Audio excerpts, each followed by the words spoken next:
नमस्कार, स्वागत है आपका इस बुलेटिन में। मैं हूं आपके साथ ललित। तेज की तकरार किसकी सरकार? जी हां, हम बात कर रहे हैं मध्य प्रदेश छत्तीसगढ़ के विधानसभा चुनाव 2023 की।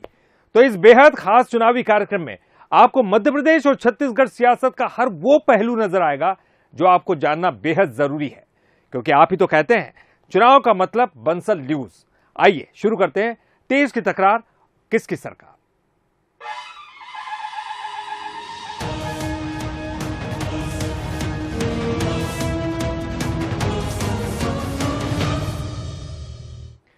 सियासत में कुछ कह दो तो राजनीति गरमाना लाजमी है, लेकिन मध्य प्रदेश में कुछ ना कहने पर भी सियासत गरमा रही है।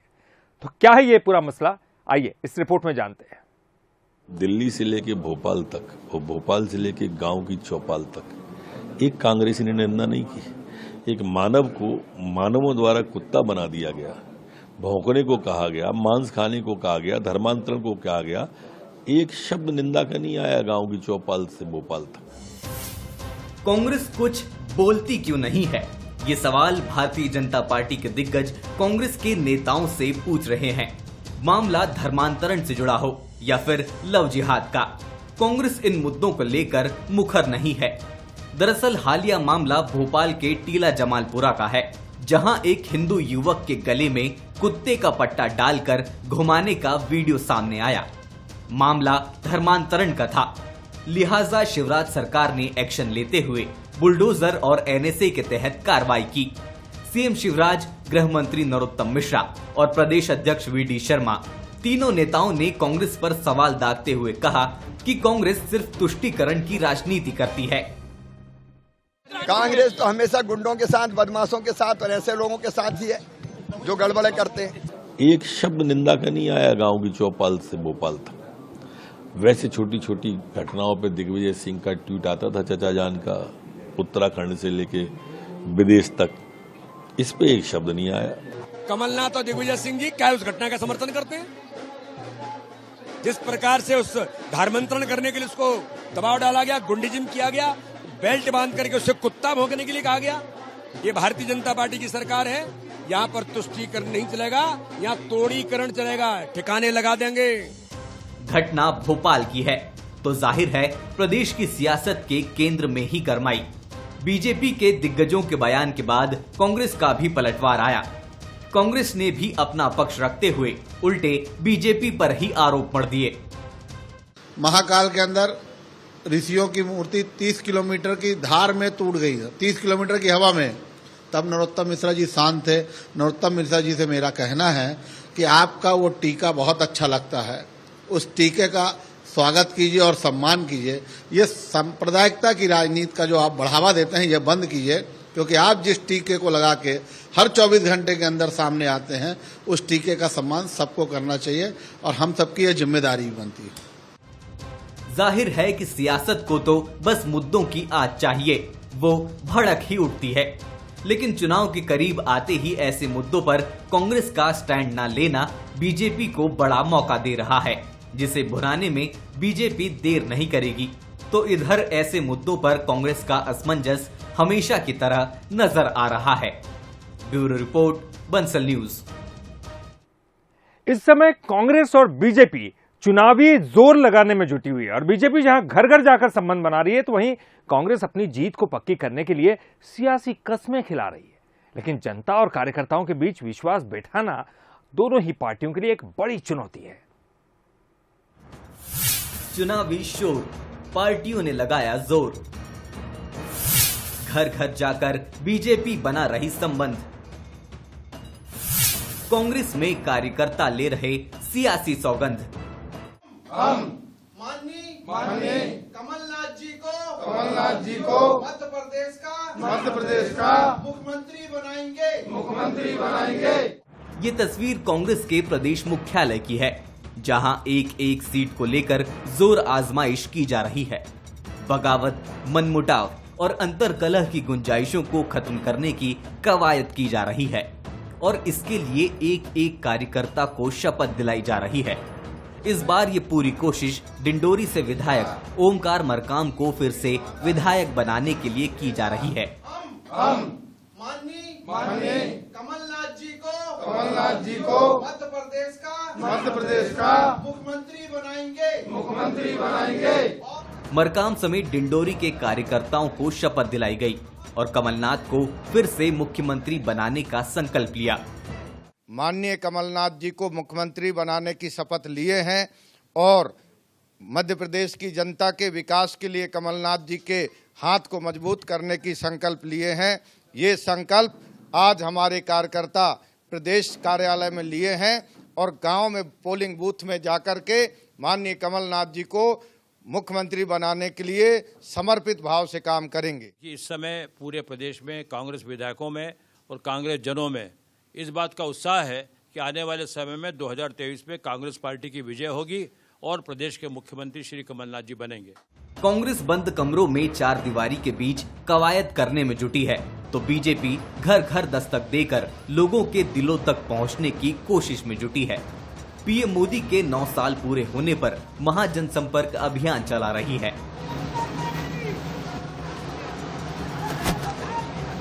इसी कड़ी में भोपाल के हुजूर विधानसभा क्षेत्र में मुख्यमंत्री शिवराज सिंह चौहान ने महाजनसंपर्क अभियान शुरू किया। विधायक रामेश्वर शर्मा के साथ लाल घाटी के बूथ क्रमांक 45 से जनसंपर्क की शुरुआत की गई। इस मौके पर बीजेपी कार्यकर्ताओं ने नागरिकों को केंद्र और राज्य सरकार की लोक कल्याणकारी योजनाओं की जानकारी भी दी। वहीं प्रदेश अध्यक्ष वीडी शर्मा ने भी टीला जमालपुरा में घर घर पहुंचकर लोगों से मुलाकात की। आज महाजनसंपर्क अभियान भारतीय जनता पार्टी का प्रारंभ हुआ है। मैं भी रामेश्वर जी के साथ महाजनसंपर्क अभियान में आज निकला हूं।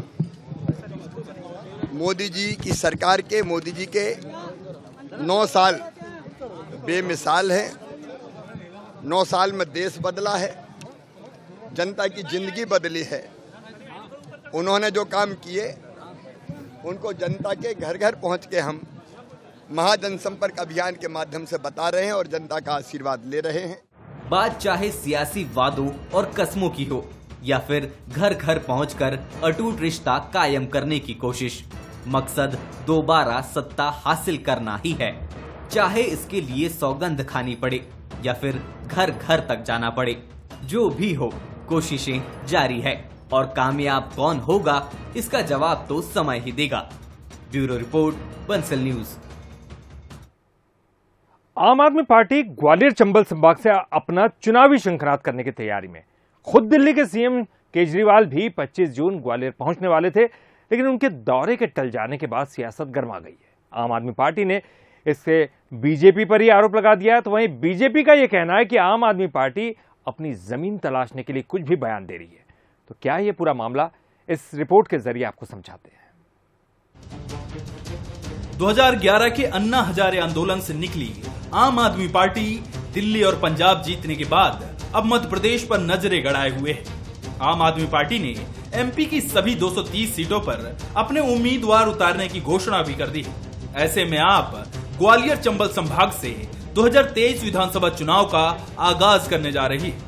इसके लिए पार्टी अध्यक्ष और दिल्ली के मुख्यमंत्री अरविंद केजरीवाल पंजाब के सीएम भगवंत मान के साथ 25 जून को ग्वालियर पहुंचने वाले थे, लेकिन किसी वजह से उनका दौरा टल गया।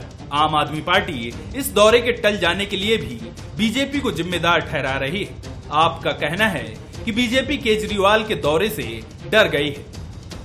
हमने तो करीब 1 महीने पहले अनुमति के लिए प्रशासन को लगा दिया था और दिल्ली से भी सीएम हाउस से, दोनों सीएम हाउस से लेटर आ चुके थे और हमें लगभग 4 विभागों से, चाहे मेला प्राधिकरण हो या पुलिस विभाग हो, वहां से एनओसी भी मिल चुकी थी।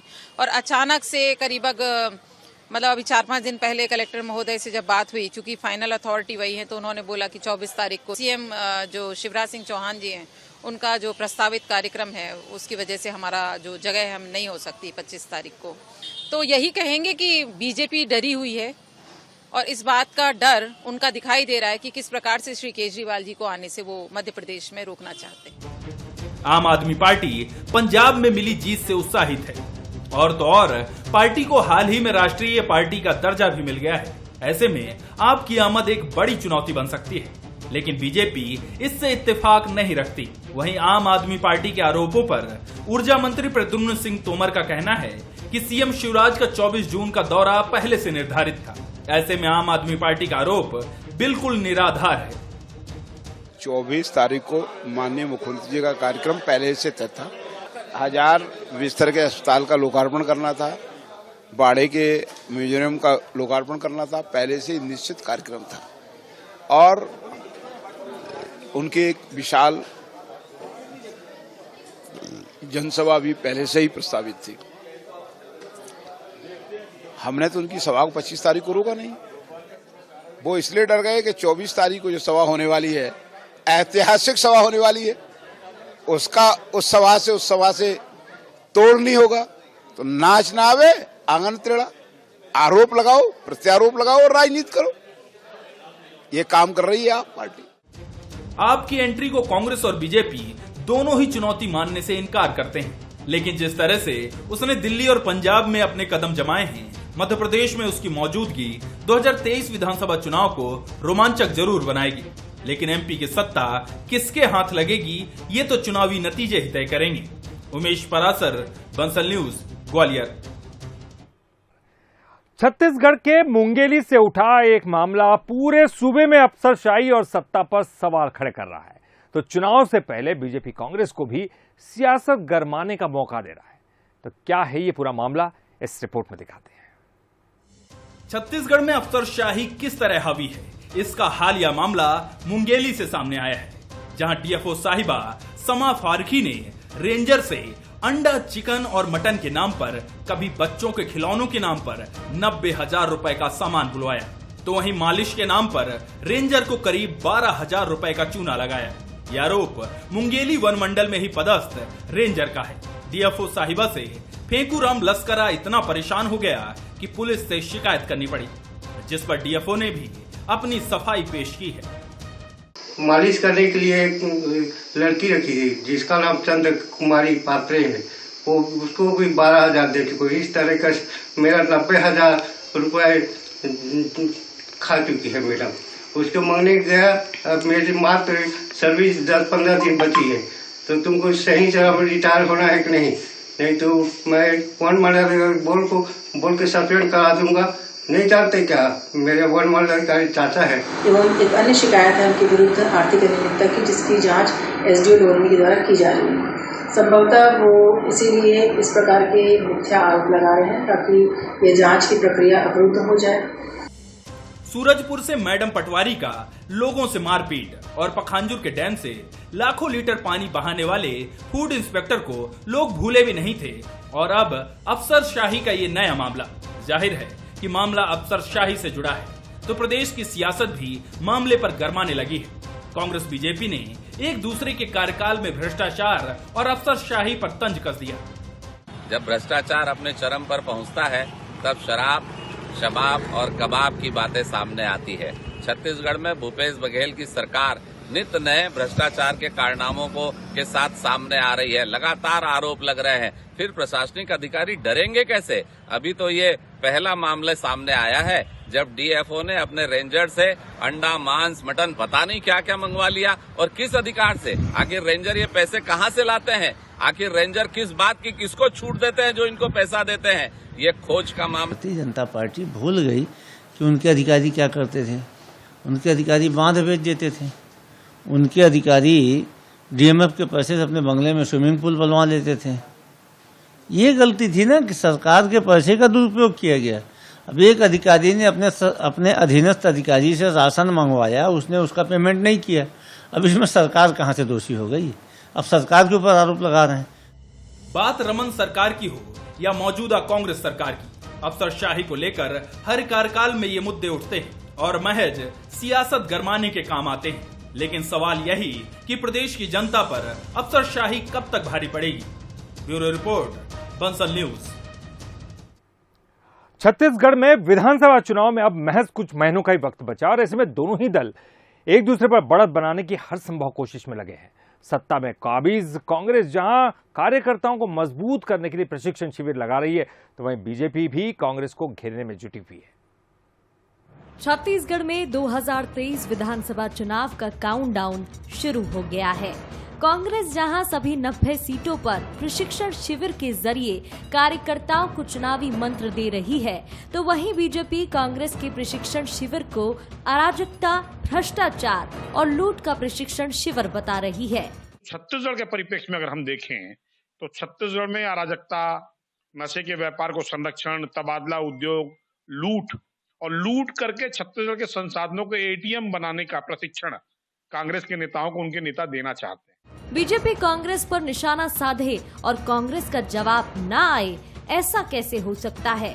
कांग्रेस ने भी पलटवार करते हुए कहा कि बीजेपी अपने कार्यकर्ताओं पर ध्यान दे। कई नाराज कार्यकर्ता अब पार्टी को छोड़ कांग्रेस में शामिल हो रहे हैं।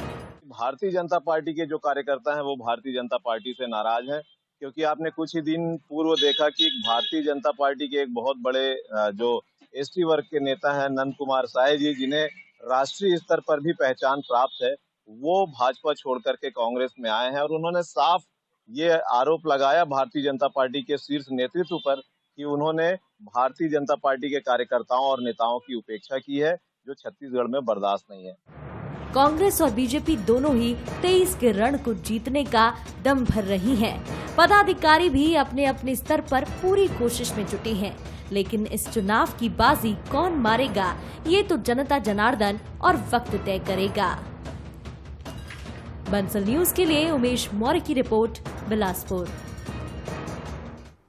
छत्तीसगढ़ में आगामी चुनाव को लेकर बीजेपी और कांग्रेस दोनों ही पार्टियां चुनावी मोड़ में हैं। बीजेपी जहां सरकार को धर्मांतरण जैसे मुद्दे पर घेर रही है, तो वहीं कांग्रेस अपने किए गए कामों को लेकर जनता का विश्वास जीतने का दावा कर रही है। अब किसके दावों और वादों में कितना दम है, इस रिपोर्ट के जरिए आपको दिखाते हैं। छत्तीसगढ़ में चुनाव नजदीक हैं, इसीलिए बीजेपी और कांग्रेस दोनों पार्टियां दो दो हाथ करती नजर आ रही है। बीजेपी जहां धर्मांतरण सहित सरकार पर शराब घोटाला, कोल घोटाला और नक्सलवाद का आरोप लगाकर बैकफुट पर धकेलना चाहती है, तो वहीं कांग्रेस इन मुद्दों को बीजेपी का एजेंडा बता रही है। बीजेपी प्रदेश अध्यक्ष अरुण साव का आरोप है कि सरकार ने प्रदेश की जनता को ठगा है। राज्य में कांग्रेस की सरकार ने केवल और केवल घोटाले किए, छत्तीसगढ़ की जनता को लूटने का काम किया, वादा खिलाफी करने का काम किया। अब चाहे ये सम्मेलन कर लें, चाहे ये प्रशिक्षण कर लें, वैसे सभी राजनीतिक दलों को अपने कार्यक्रम करने का अधिकार है, पर कांग्रेस पार्टी कुछ भी कर ले, छत्तीसगढ़ की जनता ने मन बना लिया है 2023 में परिवर्तन का। वहीं कांग्रेस इन आरोपों को निराधार बता रही है। कांग्रेस अपने संगठन की मजबूती और प्रदेश के बेहतरी के लिए किए गए कामों से आश्वस्त है। कांग्रेस का कहना है कि किसानों के लिए न्याय योजना संजीवनी है। वहीं स्वामी आत्मानंद स्कूल और बिजली बिल हाफ जैसे कामों से प्रदेश की जनता खुश है। जो हमने काम किया है इन 4.5 सालों में, चाहे किसानों के लिए, मजदूरों के लिए, गरीबों के लिए, आदिवासियों के लिए, अनुसूचित जाति के लिए, युवाओं के लिए, महिलाओं के लिए, किसानों के लिए, व्यापारियों के लिए, उद्योगपति के लिए जो काम किए उसको लेकर हम लोग जाएंगे। सरकार के कामकाज पर बीजेपी भले ही सवाल उठा रही हो, लेकिन बड़ा सवाल ये भी है कि आरोपों से बीजेपी को कितना फायदा मिलेगा, क्योंकि प्रदेश सरकार की जनहितकारी योजनाएं भी लोगों के बीच चर्चा में तो हैं ही। रायपुर से कुलेश्वर पांडे की रिपोर्ट, बंसल न्यूज। और तेज की तकरार और किसकी सरकार में फिलहाल इतना ही। बंसल न्यूज पर खबरों का सिलसिला लगातार जारी है।